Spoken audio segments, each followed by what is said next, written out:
Welcome to Cartoonist Kayfabe. My name's Ed Piskor. I'm Jim Rugg.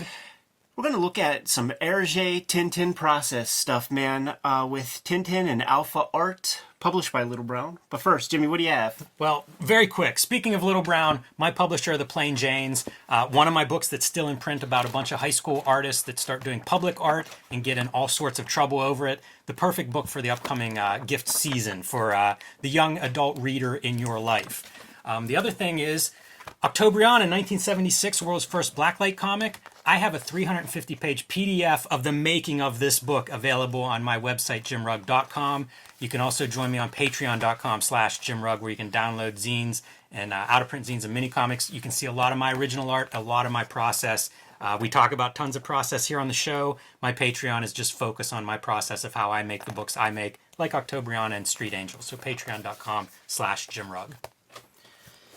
Red Room Comics, Murder on the Dark Web for Fun and Profit is the name of the game. In Red Room Comics, you can grab any of these comics and get a complete story because they're all self-contained, all one and done. You get a complete experience, and they are available at your local comic shop right at this moment.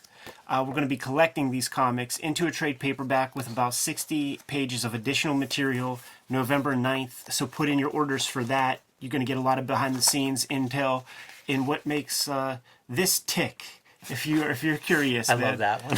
Lowered into a tank of piranhas. You can hit up my Patreon also and grab the PDF of the free Comic Book Day comic, which is a good primer for the series.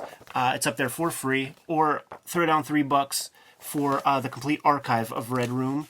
More than 150 pages worth of comics up there as we speak, and we're into serializing the 6th or 7th issue at this point, which will be hitting paper like at the turn of the new year. Anyhow, Jim, very often we will get recommendations and suggestions from the Kayfabers out there, and when you go to Angoulême, you see that big giant Hergé statue, big bust portrait of his face. You have to go and get your photo taken looking at it, right? You got to touch it. You gotta absorb the energy, and that photo popped up on a Facebook memory. Put it up on Instagram, and somebody said, you guys should cover Tintin and Alph-Art on the Kayfabe channel. Dig into some process and stuff. And I was like, you fucking know that's goddamn right what we should be doing. Like, I can't believe I didn't think to crack this thing open and go through it. This is the album that Hergé and the studio was working on at the time of his death, and it didn't get completed, but all of the woodshedding and all of the preliminary stuff was packed together in this amazing volume, and you get some insight into the process of what makes Tintin comics. This is new to me, Ed. You pulled this off the shelf last week, and this is the first that I've seen this work in progress version of a Tintin story, and it's revelatory, like seeing how much drawing is on that page, lettering on the page, working out all of these details in very loose pencils. You can see it when it gets tightened up. This is incredible. Yeah. I had no idea this existed. So, they'd be working on these, couple page sequences, man, and the sort of title, I would imagine that this would be on a post-it note or a little note card of what the scene or the setting is. Then you have your quick little script, and then the tighter layouts for the stuff.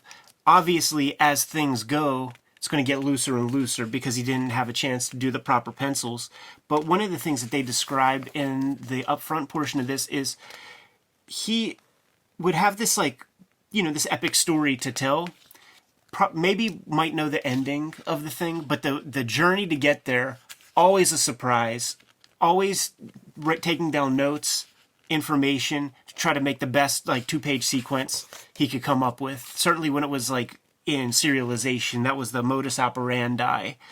And just very cool to see this longhand form of comics writing. I absolutely love it. The first thing I think about are the Japanese names for the manga, where you're sort of writing and loosely sketching your drafts. So that's amazing to see. The other thing it makes me wonder about, Ed, Harvey Pekar would work longhand. you work with Harvey P. Carr. Any semblance to some of the way this is appears to you? Yeah, I mean, reasonably similar, like to stuff like this, but there would be even less storytelling stuff. It's mostly amount of figures, no setting, anything like this. But man, I don't know how comics are written without the visual component. You know what I mean? Like I very rarely have ever collaborated with some sort of writer or something, but like the art of comics is words and pictures, and to take any component out of that in any step of the process, it's alien to me. I love, like, okay, you're seeing at Titan, right? You have your page of like pencils and loose pen marks, and now you've got a little bit of marker going in or a little bit of color and starting to define some of these shapes and forms. And I like the way this book will blow up certain panels where you get to see a little bit more of that drawing. It's beautiful. Like just the loosest lines, but it very clearly reads this guy on a bike flying away from this car. In that Red Room trade paperback, there's like 32 or 33 pages of like the first draft of the Red Room comic as it might have been, and it's sort of in this kind of format with tighter drawings, but not much tighter than this, and it just makes me so happy to see that this is one way of writing comics. Man, this is amazing. You see why the color is injected in these roughs now, man. Now that you have like car chases and you got to keep everything, have it make sense. Exactly, total sense. But also car chases. We've talked about on the channel how hard those are to do. To see them in this rough format being worked out, really cool. Man, now I want to see this because he's like breaking panel borders and junk, and like he's never really done that. Yeah, another example of like, blowing up one panel to this 2-page spread, really showing off that fundamental drawing. And what you're seeing here is translation of the Franco-Belgian script as it was written. Even the super cartoony stuff, like that character being drawn a little tighter than the rest is very funny. There she is. These are wild. Yeah. It's so neat what comes through. It's so expressive certain parts, even though it's so loose overall. Yeah, just trying to figure out like the design of the character a little bit more. This is an art forgery story that we're dealing with, man. And it was made like very late period, like maybe late 70s, super early 80s. Can you imagine having a character so beloved, like this is what you do your entire life, is just chronicle these adventures of this character? Yeah. Now the Hergé Studios, they did do some other stuff too, and it kind of like looked as good. Sure. In a lot of ways, man. It's the same people working on this stuff, but it just didn't like have whatever Tintin has that makes it, get translated into 1,000 languages. Generations of readers. Yeah, I mean, let's just see what printing this is, man. Now this one might not be... Okay, it's like 8th printing. That's amazing. Because, I mean, how new is this, Oh, it says first paperback edition, but it has the 1098 right there. So I don't know what that means. Anyhow. You grab some of those other Tintin books, man, and it's like 36 printing, 50th printing. It's been good for Little Brown. Yeah. I think.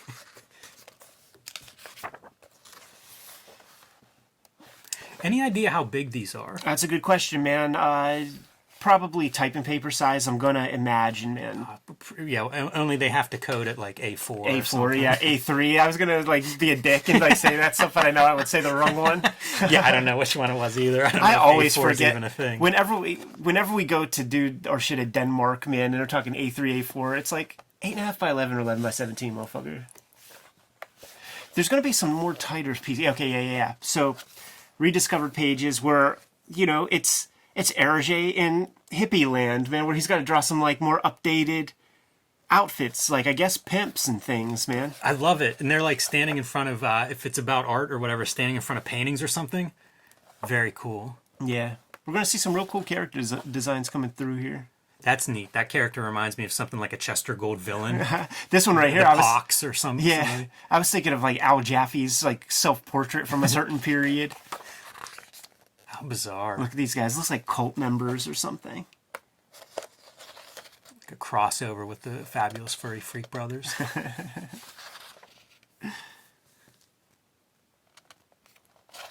Here goes our forgers forging. That's amazing. Yeah, like I said, I've never heard of this book until last week when you pulled it off and mentioned it. And what a great document. I love seeing this, and especially for an artist like this whose work is so known, to be able to see that process is fantastic. It completes the sort of bibliography, man. If you read all the other pieces, man, certainly as a maker of comics, this is one that needs to be on your shelf.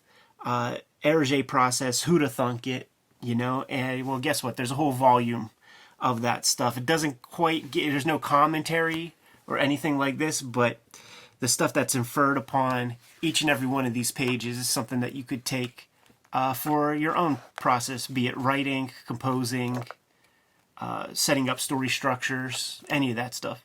Yeah, and of course the trade-off when you're this successful is nice production values. Like, it's a very well done book. Yeah, like, once again, man, and Little Brown has been publishing this stuff before any kind of graphic novel boom or anything like that. These have always existed when we were kids going into the Walden books with the kids section and stuff. I was going to say, like, I wonder where these would be shelved, and that's where you would find them. Totally. So interesting. Like, when you think of history of graphic novel, especially in book sales and stuff here in the States, like, where these kind of books fit in that history is kind of astounding. You know, it's not talked about much, but you got to assume people were looking at this as at least one possible model. Yeah, for sure, man. And I think these things have been published since the 70s. I was going to say, the other place where you would find these are in libraries. You know, like when I was a kid and there weren't very many comics to be found in libraries, that's where you could find a Tintin. Mm-hmm.